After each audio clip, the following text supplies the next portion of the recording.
Easy people, welcome back to my channel at Big Steve MCFC. Been a eventful last few days by all accounts. Some good news, some sad news. Man City got another win. Don't know where to start really. I think first of all we've got to start with the sad news of Sven Eriksson passing away. Obviously, the former City manager and England boss passed away with pancreatic cancer. I've been fortunate to meet Sven a couple of times when he was in charge of City, and I found him a nice, genuine footballing man. Always had time for everybody. And I feel like when he come into Manchester City, it was a tough period for the club. I think Thaksin Shinawatra was running it, didn't really know what he was doing. There was no structure to it or anything, and I think he just concentrated on the football side. And we had some good times with Sven. You know what I mean? We're exciting times. We signed Alano, Vedran Korluka, Valery Bodjinov, Rolando Bianchi, Giovanni, people like that. And I think if everyone remembers the first game at West Ham at Upton Park that year, we thought, fucking hell, we're going to win the league. We were that good. But it quickly ended, and we had some ups and downs, and Emil Impenza and people like that came in. I think, I'm sure Impenza was there when Sven was there. I might be mistaken, but we beat United at the Etihad, Giovanni with a goal, and then we went to Old Trafford with Benjani and we won there. And it was just, it was a good time for where it was. In fact, in Penza, I think it was Stuart Pearce thinking about it. But I definitely remember the two derbies with Giovanni and that. I remember Thaksin Shinawatra in the director's box at Old Trafford swinging his scarf around.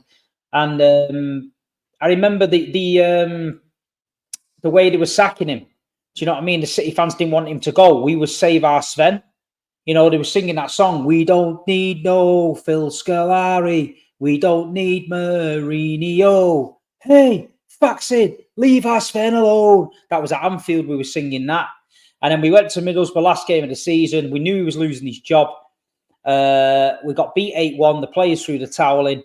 The fans wasn't happy. They were rioting behind the net. They wouldn't let Sven come over to the away end and clap the fans, and it just went off, man. It went off. But listen, football has lost a great guy. He'll be fondly remembered at Manchester City Football Club, and we just want to send the condolences to the family and his friends and that at this time. But rest in peace, Sven. You'll always be a part of my memories at Manchester City, and yeah, tragic. And then you wake up to the Sven news, which is devastating, and then all of a sudden the Oasis news. Oasis are back together. After all these years, I think it was 2009. After the feud, we've watched it going on every week on Twitter. We've watched Liam teasing us, it's happening, it's not happening. We've watched Noel say it's not happening, and then Noel split up with his missus, and then he's like, he needs to pick up the phone. Well, it looks like somebody's picked up the phone. It looks like they've put it to bed, and it's been announced Oasis are back 2025, Wembley Stadium, Cardiff Stadium, Croke Park, Heaton Park, and Murrayfield, I think. So it's going to be going off. Every man and his dog has been on talking about tickets. Are we going? Are we doing this? And yeah, I think it's going to be probably the biggest set of concerts this country's ever seen. I feel like they'll announce new dates once they start selling out. And yeah, as a Mancunian lad growing up with Oasis, back in the day when he used to have the little sideboards and that and a moped, you know what I mean? He used to be thinking it was Liam. Why not? Let's do it again. Let's roll it back. But what's good is, like, people of my age, we've now got kids. We've now got young lads, young girls who are into this kind of music and this era, who've never seen them. So we'll be able to take them to the gigs and connect, man. The old school and the new school. And I think it's going to be beautiful, and I can't wait for it. You know, it happened a few years ago with the Roses. The Stone Roses were my favourite band from years ago, but I never got to see them live. And then when they started and reformed and came back, I managed to share a few gigs at the Etihad Finsbury Park, Eaton Park, watching the Roses Leeds. I went all over watching them, and yeah, you can die a happy man now that we're going to get to see Stone Roses back together and Oasis back together. So yeah, great news for all Oasis fans. They're back together. Good luck, everybody, getting tickets, and why not? Let's have it. Let's fucking have it at the front. But yeah, great news. Well, on to the football. Last week, Ilkay Gundogan re-signed. Everyone was excited about him coming back to the Etihad. We had Ipswich Town at home at weekend. The stadium was full. The atmosphere was bouncing. The weather was nice. And Ilkay Gundogan was named on the bench. So we're thinking, routine win, Ipswich. The starting lineup was pretty much the same as what we expected. We didn't want too many changes, to be honest. It was good to see Savinho fit and back on the pitch after coming off at Chelsea. And yeah, the game started off pretty well. City were dominating. And then what happens sometimes against City, we get caught at the run of play. Sammy Smodics with a bit of a scuffed goal. Ipswich are in dreamland. I looked over to the away end and the Ipswich fans were going mental. Fair play. But you know what? I took a step back and I said to my mate next to me, I said, that is the worst thing Ipswich could have done. You have literally now just poked the bear. And within 20 minutes, it was game over after that. City turned it on. First with a penalty. Savinho with another dart into the box. 100% it's a penalty. It brings him down. The big Norwegian steps up. You know, he's on great form at the minute. He looks confident. He looks arrogant. He looks brash. It's just how we want him. He smashes it in. A couple of minutes later, City are pressing high, really, really pressing. We get the ball off Muric, ex-City player, and De Bruyne strokes it into the empty net. After that, City again pressing. Kevin De Bruyne with the ball over the top. Erling Haaland through, nods it past the keeper. And to be honest, it's a great finish from a tight angle. Knocks it into the net. And yeah, City have done it. They're done then. They're clear. It's 3-1. Happy days. Pretty much second half was just City controlling the game.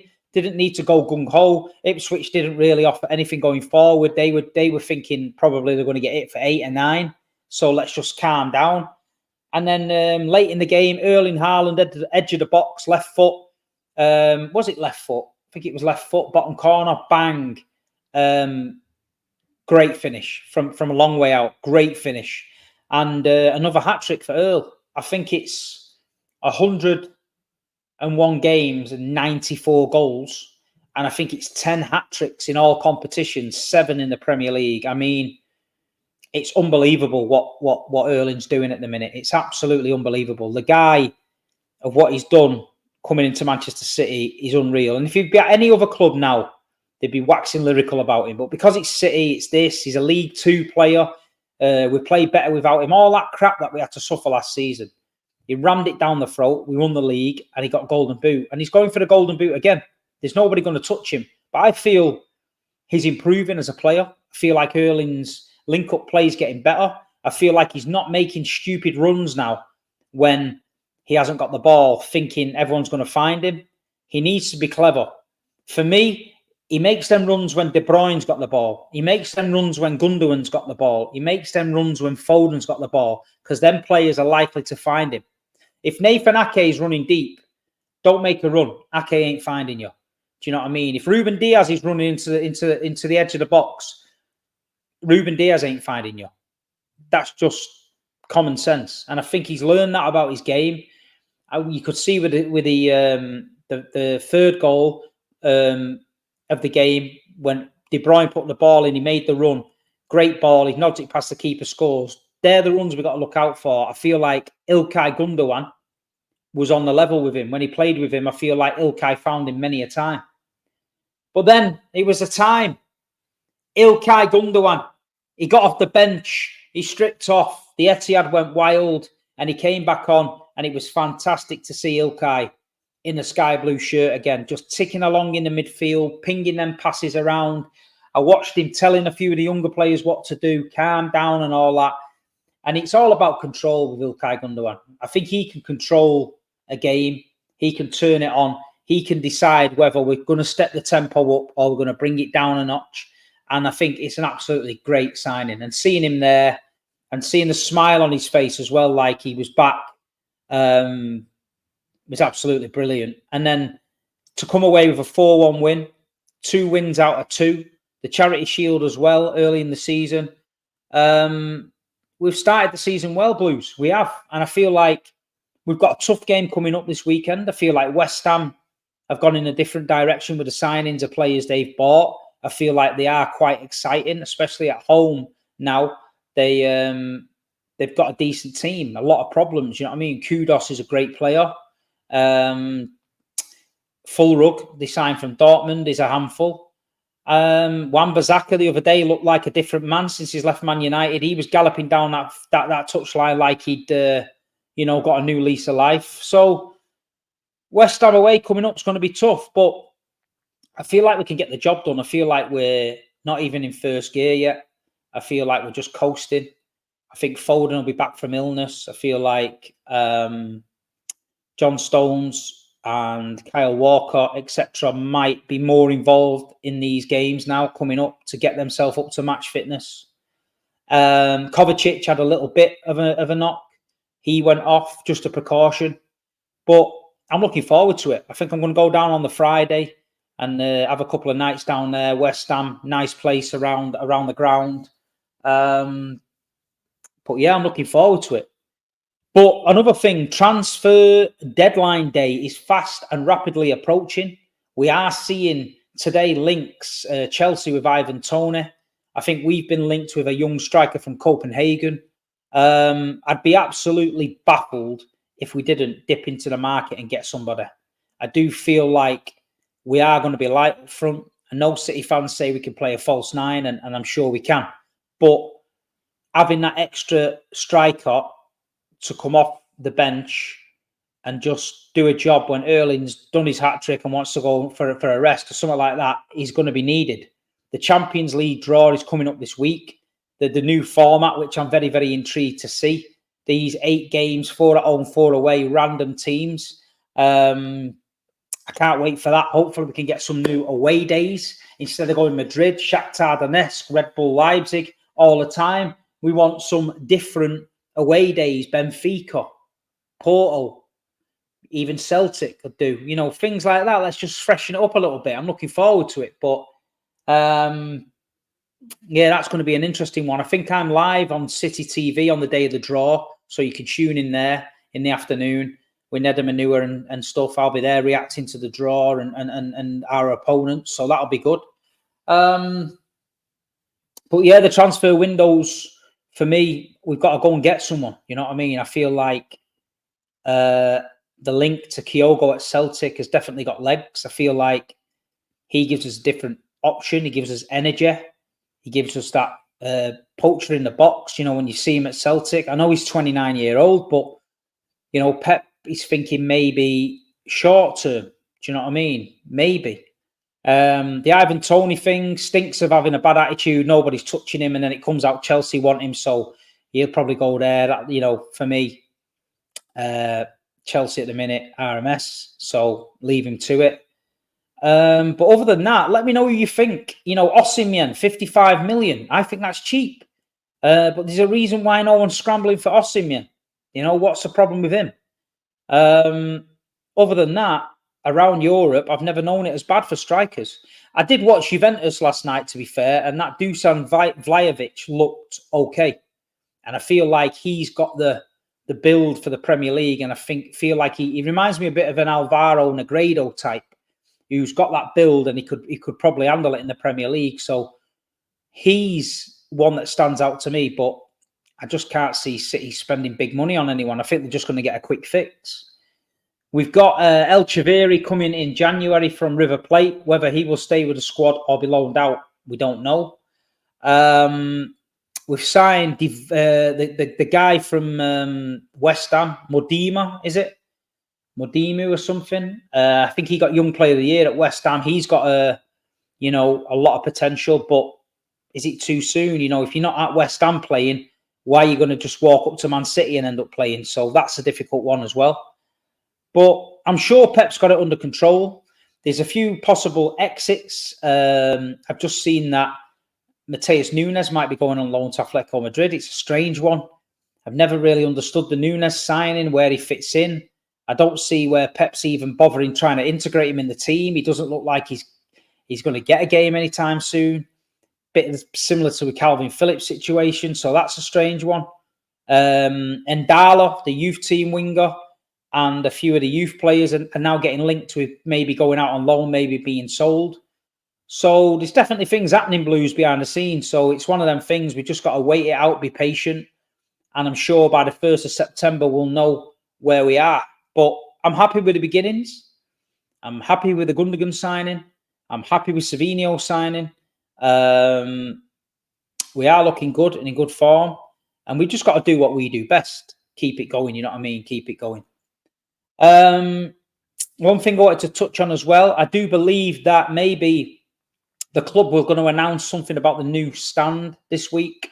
I think there seems to be dialogue between fan groups and fans and the club regarding who's going to sit where, atmosphere-wise. I do believe that something is needed. Me personally, I would not want to move from the South Stand to that new section. I believe that the South Stand and the fans that are in the South Stand at the minute are doing a good job. And I feel like everyone's settled and we've got a good core in there. What I do believe is that the one facing the North Stand, someone like the 1894 group, if they've got members that want to go over there and try and recreate the South Stand over there as well and have two sections, that could work for me. A lot of new season ticket holders, a lot of young ones, 18 to 25s maybe, that want to go over there and create this atmosphere. If they can work with a club and the club can put them in like a central block and they can make sure that them two central blocks behind that net are full of singers slash vocal fans, I think you've got a great opportunity to plant the seed in the middle of the stand and let it grow out. Do you know what I mean? So I'll be interested to see what comes out, and I'll be interested what the club want to say about that. But let me know what you guys think about that in the comments. Let me know, do you think the North Stand, do you think it's viable for everyone from the South to move to the North? Or do you feel like people are happy where they are? They've got mates and friends. They're happy in the seats. It's going to be tough. I feel like, for me, leave the South Stand core there.